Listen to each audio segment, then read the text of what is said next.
So this video is going to be pretty technical. I wanted to break it down for the layman, but nah, that's kind of boring. That said, anyone should be able to make it through the first few minutes of this video. You'll learn to recognize signs that may indicate someone is violating your privacy. Privacy, because everyone knows privacy is a fucking fairy tale these days. Oh, whoops. Left the door wide open. Anyone could get in here if I left the door open. Always lock your doors, for privacy's sake and for your safety's sake. So for the past 3 days, every time I log into Gmail, I see the password prompt twice. It's happened like 3 times. Anybody else experience anything like this? It's normally symptomatic of a phishing attack, but I didn't actually get to the sign-in page by clicking a link in a sketchy email. All I did was type to gmail.com, enter my password twice. Do people even discuss these things? Do people even discuss these things, like little idiosyncrasies you experience when using technology? Oh, that's right, I forgot. Technology's plants are need to talk and communicate. Anyways, forget about the Gmail thing. So here's what a man-in-the-middle attack looks like on my Blackberry. That's a bad picture. Jeez, I can't even see my eyes. It's the lighting, ugh. And I think there's something in my teeth. Tried to take another one, but the pop-up disappeared and I can't get it to happen again. So, whatever. I even tried forcing my phone to use Wi-Fi, but nope, it's gone now. No explanation. Anyway, my Blackberry is trying to fetch updates to my email. I am using Gmail. This is important. I have no Apple software on my phone whatsoever. There should be no attempt from any application to reach a server on Apple's network. Can someone tell me why the hell my phone's request to Gmail has reached a server named gazoni.apple.com? Or is that gestapo.apple.com? Ooh, spooky. These kinds of messages only occur while I'm at home. The particular router has some problems with DNS. So this problem may not actually be in the phone at all. I used to get these kinds of messages in iCal and Mail on OS X until I set my laptop's DNS to Google. I have since set my router's DNS to Google as well. So I really shouldn't be seeing these kinds of problems. Like what's happening is my traffic is being redirected to a server that it shouldn't try to even talk to. In all likelihood, this is just a bug. But if harmless bugs like this happen often enough, people will become conditioned to just click continue. Just click OK. Just keep going. Just whatever. And then when the real man-in-the-middle attack occurs, they'll fall for it. They just click continue. Go. Now. OK. Whatever. It's important to note that you will only see a notification like this if your application is checking certificate signatures. Remember a few weeks ago when Apple had to update lots of its apps to ensure signature verification? No? Well, if the Bill of Rights is anything more to you than used toilet paper, start fucking paying attention. This problem affected Android as well. I'm not trying to just bash on Apple here. If signature verification is at the application level, it's up to the application programmer to implement this correctly. Hint, they are almost never going to implement it correctly. It takes too much time for a cash-strapped startup to worry about. Startups are all about agile methodology and just getting shit done and fucking moving on. And they don't really pay attention to details like this.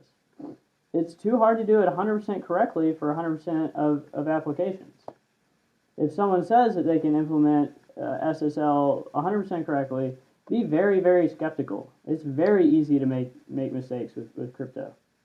If signature verification is at the operating system level, then this means that only one piece of code needs to be compromised and every application is vulnerable.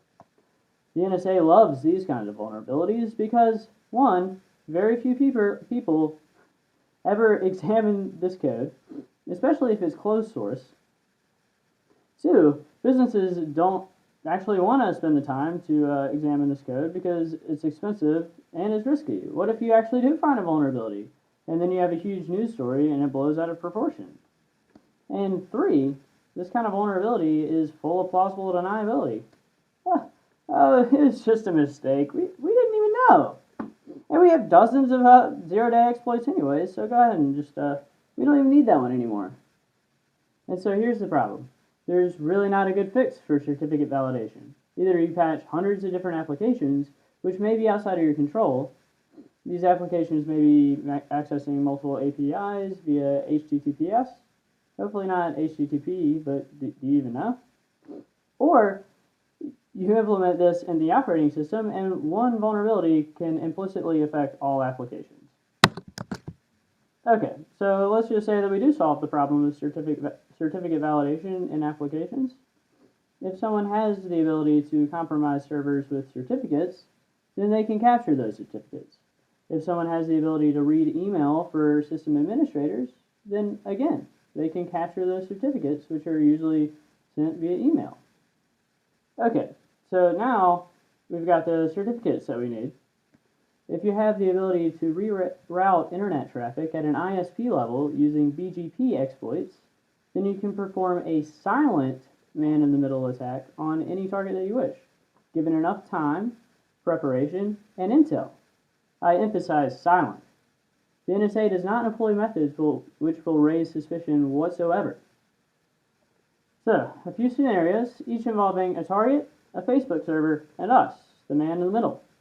So, target connects to email, and we have 3 options. There may be more options, but whatever, I'm just going to cover 3 different, hypothetical scenarios here.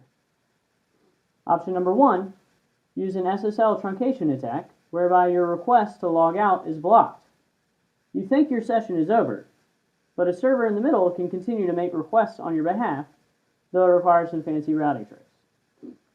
This truncation attack was discovered in July 2003, which I find hard to believe.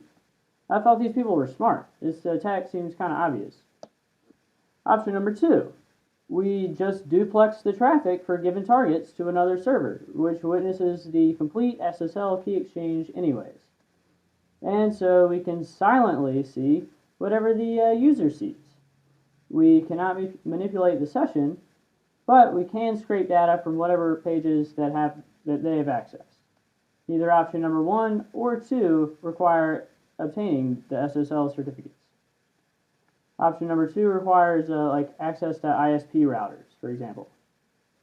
And access to ISP routers and equipment isn't really something that just any old neckbeard hacker can do. You really need to place someone in the ISP, whatever. Anyway, option number 3, we redirect traffic to a server that responds to the same name and IP and has the proper certificates. So now we can manipulate the SSL session using a complicated theoretical SSL attack. This SSL attack that I mentioned is pure conjecture on my part. I don't really know if it's possible. But thank God that I don't have to go through the work to verify whether this is real. What am I, a PhD student? Geez, I've got shit that I want to do with my life that's more important. But thank God that I haven't committed my life to researching mundane crap in the name of academia. What a waste. God, I'm so insensitive. Anyways, I'm oversimplifying this attack, but I'm assuming that someone smarter than me has figured it out. So the hypothetical attack maintains a valid SSL session between target and us, and another separate SSL session between us and the real Facebook server. This second SSL session encapsulates the first SSL session within it. Both sessions need to be maintained by the man-in-the-middle server. This is complicated, and I could be wrong, but I believe it's possible to maintain a valid second SSL session with the first session encapsulated within it. Phew! Anyways, now we have all your Facebook messages. Wahahaha! So, I'm sure that some developers will call me out on option number 3 and say, but David, SSL protects against manipulation of a session by a third party.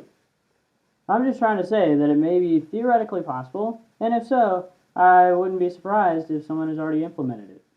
In fact, because I'm unaware of the math required for this particular crypto attack, I'm just going to pull a term out of my ass and call it differential cryptography. The same ideas that may make this possible also apply to identifying collisions in hashing algorithms. Hashing algorithms are used to sign verified software. Just Google flame malware and do some reading and get back to me.